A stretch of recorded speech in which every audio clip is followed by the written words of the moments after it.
এইটা লুকোচ্ছ আমার থেকে? হ্যাঁ, এটা লুকোচ্ছ আমার থেকে? সারা পৃথিবী জানে মা, প্রত্যেকটা লোক জানে, হেডলাইন বেরিয়েছে, দেখেছো? একজন গায়ক জেলের ফাঁদে। কেন লুকোচ্ছ এটা? সবাই তো জানে। আর তোমার কি মনে হয় কাগজে এই হেডলাইনটা না বেরোলে আমার সাথে ঘটনাগুলো ঘটতো না?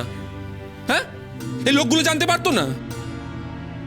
4 দিন পুলিশ কাস্টডিতে ছিলাম বলে আমার কিন্তু বোধ বুদ্ধি হারিয়ে যায়নি মা। ডিঙ্কা, আমার সমস্ত কিছু নরমাল, এখনো নরমাল আছে আমার। হ্যাঁ, ডিঙ্কা, নরমাল আছে আমার এখনো। ডিঙ্কা, ডিঙ্কা, ডিঙ্কা বাবা, বাবা শান্ত, শান্ত, রাগ করিস না, শান্ত। কি শান্ত হবো কি? হ্যাঁ, কতগুলো অসহ্য লাগছে না? আমাকে বিরক্ত লাগছে না? যখনই লাগছে আমাকে বলো না, মারো মারো। না না, আমি বলিনি। তোকে অসহ্য লাগবে কেন ডিঙ্কা? লাগছে তো তোমার? না না না না ডিঙ্কা, না। দাদু ভাই, আরে বৌমা তা বলেনি, তুমি শুধু শুধু রাগ করছো কেন? এসো এসো, বসো বসো আমার পাশে, বসো। দেখি দেখি, ও ডিঙ্কা, তুমি আমার পাশে বসবে? লজ্জা হবে না তোমার? খারাপ লাগবে না? এইসব কি বলছো দাদু ভাই? তোমার পাশে বসতে আমার লজ্জা লাগবে, খারাপ লাগবে? কোনো হতে পারে? আমি তো ক্রিমিনাল দাদু ভাই, আমি একজন ক্রিমিনাল।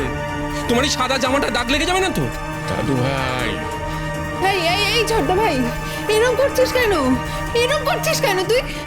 আমাদের সবাইকে হাত করছিস কেন ছোট্ট ভাই? প্লিজ প্লিজ চুপ কর। হ্যাঁ, একদম জ্ঞান দিতে আসিস না।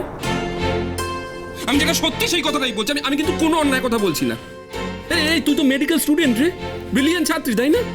তোর অনেক ভাগ্য, তোর অনেক সামনে অনেক কিছু ভালো ভালো আছে রে। তো সব কিছু ভালো হবে, দেখিস। আমার মতো ক্রিমিনালের সাথে মিশিস না, দেখি তোর জীবনটা শেষ হয়ে যাবে। যা যা যা, পড়াশোনা কর, যা, বেরো এখান থেকে, যা।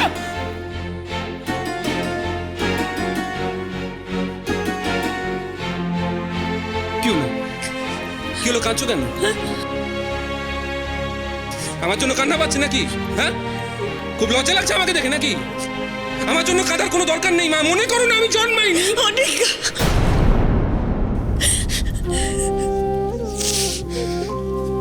তুমি যদি আবার কাঁদো আমি কিন্তু বাড়ি থেকে চলে যাবো। না না না না, না, আমি চলে যাবো। আমি কাঁদবো না, আমি কাঁদিনি, দেখ, আমি কাঁদিনি, আমি কিচ্ছু করবো না, আমি কিছু বলবো না বাবা। তোকে কোথাও যেতে হবে না, আমি চলে যাচ্ছি, আমি রান্নাঘরে চলে যাচ্ছি, আমি চলে যাচ্ছি।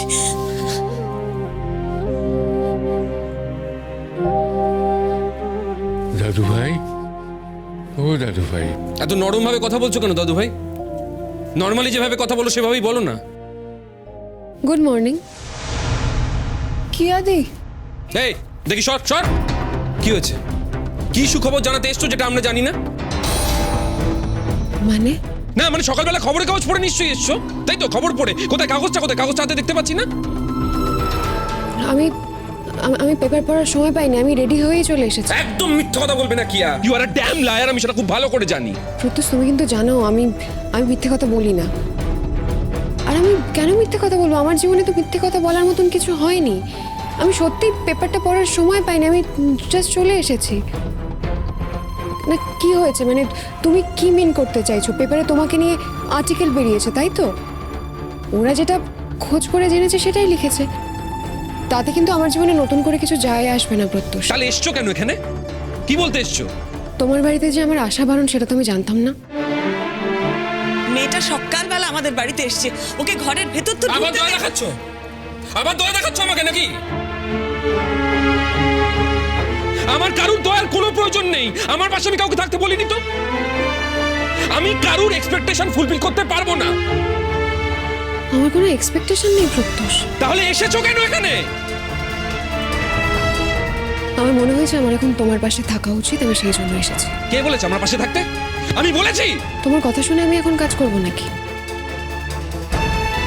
আমার কোনো বিবেচনা নেই, বিবেক নেই, বোধ বুদ্ধি নেই? আমাকে তোমার কথা শুনে কাজ করতে হবে? প্রত্যুষ, আমি সারা জীবনে না কারোর কোনো কথা শুনিনি। যেটা আমার ঠিক মনে হয়েছে আমি সেটাই করেছি। আর এখন আমার মনে হচ্ছে যে আমি তোমার পাশে থাকবো, তাই আমি এসেছি। আমি বলছি আমার পাশে থাকার কারুর প্রয়োজন নেই। প্লিজ প্লিজ আমাকে মুক্তি দাও, এখান থেকে চলে যাও তুমি। না, না মানেটা কি? আমার পাশে কে থাকবে সেটা আমি ডিসাইড করব। তুমি কেউ না ডিসাইড করো। হচ্ছে কি দাদু ভাই? তুমি তোর গায়ে হাত তুলবে নাকি? বাবা, তোমরা বারবার ভুলে যাচ্ছ কেন দাদু ভাই? আমি একজন খুনি, আমি একজন খুনি। আমি সব করতে পারি, আশ্চর্য আর কিছু নেই। আরে তো মহা মুশকিলে পড়া গেল, এর সাথে কোনো কথাই বলা যাবে না। শান্তন বাবা, কথা তো তোমরাই বলবে দাদু ভাই। আমার তো আর কিছু কথা বলার নেই। আর আমি কতদিনই বা কথা বলতে পারবো? হ্যাঁ, আমাকে বেল দিয়ে বাড়িতে এনেছো ঠিকই, কিন্তু কেসটা কিন্তু খুব তাড়াতাড়ি কোর্টে উঠবে। আর চিন্তা করো না, আমি চিরজীবনের মতো বাড়িটা ছেড়ে চলে যাব, আর এমন ভাবেই চলে যাব যে ফেরার কোনো সম্ভাবনা যাতে না থাকে। তুমি সব জেনে গেছো বুঝি? হ্যাঁ, জেনে গেছি। তাহলে তোমার এই জেনে যাওয়াগুলো না তুমি তোমার নিজের ভেতরে রাখো। তোমার কি মনে হচ্ছে তোমার এই কথাগুলো শুনে তোমার বাড়ির লোকের খুব ভালো লাগছে? আমার বাড়ির লোকের ভালো লাগছে কি লাগছে না সেটা আমি ডিসাইড করব, তুমি না। কি আর তুমি ভেতরে এসে? না, ও ভেতরে আসবে না মা। ও যদি বাড়ির ভেতরে আসে আমি কিন্তু বাড়ি থেকে বেরিয়ে যাবো। কোথাও যাবে না তুমি। খবরদার, তুমি বাড়ি থেকে বেরোবে না, আমি বলে দিলাম ডিঙ্কা। কোথায় যাব মা আমি? সত্যি তো আমার যাওয়ার কোনো জায়গা নেই। আত্মীয় স্বজনেরা কেউ আমাকে বাড়িতে ঢুকতে বলবে না, আর রাস্তার লোকেরা দেখলে আমার ঢিল মারবে আমি খুনি বলে। না না, তুই এই কদিনে এত বদলে গেছিস ছোটদা ভাই, এরকম কেন করছিস? আমি তো একজন খুনি দিঠি, আমার থেকে কোনো প্রত্যাশা রাখিস না। আর কিছুদিন বাদে তোমরা তোমায় স্বীকারও করবে না আমার, আমি জানি সেটা। তুই তো ডাক্তার হবি, খুব বড় ডাক্তার হবি, সমাজের কত লোকের সাথে মেলামেশা করবি, কাঁধে কাঁধ মিলিয়ে চাকরি করবি। আমি জেলে পৌঁছবো সেটা কারুর মনে থাকবে না, আমি জানি সেটা। আমরা কেউ এই কথাটা বিশ্বাস করি না ছোটদা ভাই। তাতে আমার কিচ্ছু যায় আসে না। তাতেই এসে যায় প্রত্যুষ। আমরা যেটা বিশ্বাস করি তুমি তো আমাদের তাতেই ফ্যামিলি মেম্বার নয়, যেচে পড়ে এত কথা বলতে আসছো কেন? আচ্ছা, গায়ে পড়া মেয়ে তো তুমি, তোমার কোনো কাজকর্ম নেই নাকি? নাকি বন্ধু জোটাতে পারছো না কোনো? ছি ছি ডিঙ্কা, একটা মেয়েকে তুই এইভাবে অপমান করছিস? না না আন্টি, ছেড়ে দাও। আমি দেখি ও আজকে আমাকে কত অপমান করতে পারে। আমি দেখি যে তোমার অপমানের জোর বেশি নাকি আমার জেদের জোর বেশি। আমি এখন থেকে না প্রত্যুষ প্রত্যেক দিন তোমার বাড়িতে আসবো। আমি দেখবো তুমি কোথায় বেরিয়ে যাও। কারণ তুমি তো ঠিকই বলছিলে, তোমার এখন সমস্ত বন্ধুরা তোমাকে অ্যাভয়েড করবে। তুমি রাস্তায় বেরোলে লোকে তোমার দিকে তাকিয়ে থাকবে, আর সেই জন্য এখন তোমার বাড়ি থেকে বেরোনো চলবে না। আর আমি প্রত্যেক দিন আসবো তোমার সঙ্গে দেখা করার জন্য। জাস্ট গেট লস্ট কিয়া।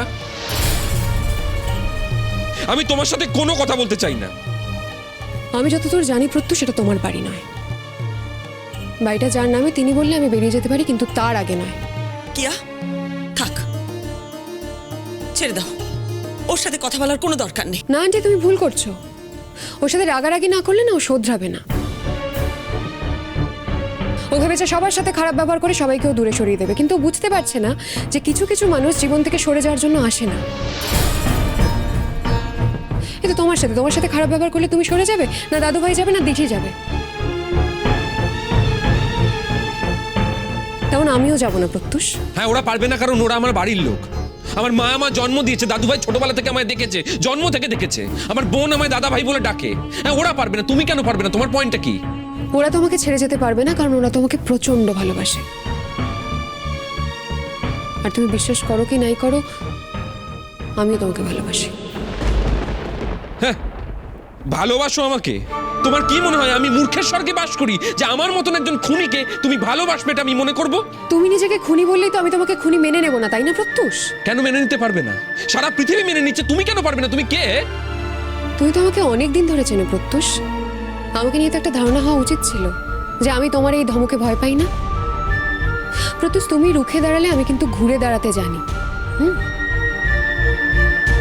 আর আমি যদি কোনো কাজ করবো না মনে করি, সেটা কিন্তু আমাকে দিয়ে কেউ করাতে পারবে না। তাই তুমি শুধু শুধু আমাকে অপমান করছো, আমার উপর জেদ দেখাচ্ছ, আমাকে কিন্তু তুমি হার মানাতে পারবে না প্রত্যুষ। ঠিক আছে কিয়া, তুমি আমাদের বাড়িতে এসো, আমার কিচ্ছু বলার নেই। তবে তোমাকে আমায় প্রমিস করতে হবে যে তুমি আমায় একেবারেই ডিস্টার্ব করবে না, আমার সাথে কোনো কথা বলবে না। ঠিক আছে, করব না, কিন্তু আমার এই বাড়িতে আসা কিন্তু তুমি আটকাতে পারবে না প্রত্যুষ। ডিঙ্কা, দেখিস পরে কিন্তু তোর ভীষণ খারাপ লাগবে তুই ওর সাথে এরকম খারাপ ব্যবহার করছিস বলে। না, আমার খারাপ লাগে না মা। এই পৃথিবীর কোনো কিছুই আমার আর খারাপ লাগে না, কারণ সর্বশ্রেষ্ঠ খারাপ জিনিসটা আমার দেখা হয়ে গিয়েছে। বরং আমার নিজেকে দেখে হাসি পায়। সেই আমি কে, যেই আমি প্রত্যেকটা লোকের সাথে অত্যন্ত ভদ্রভাবে কথা বলতো, ব্যবহার করত। আমি সেই আমিটাকে পছন্দ করি না মা। দাদু ভাই, তুমি প্রচন্ড ধাক্কা খেয়েছো,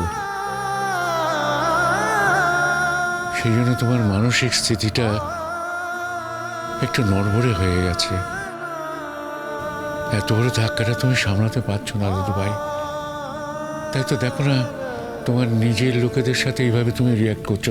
আমি তোমার একটা কথা বলবো দাদু ভাই, একটুখানি ধৈর্য ধরো, তাহলে দেখবে তোমার ওই মানসিক স্থিতিটা আবার হয়তো তুমি আগের অবস্থায় ফিরে পাবে।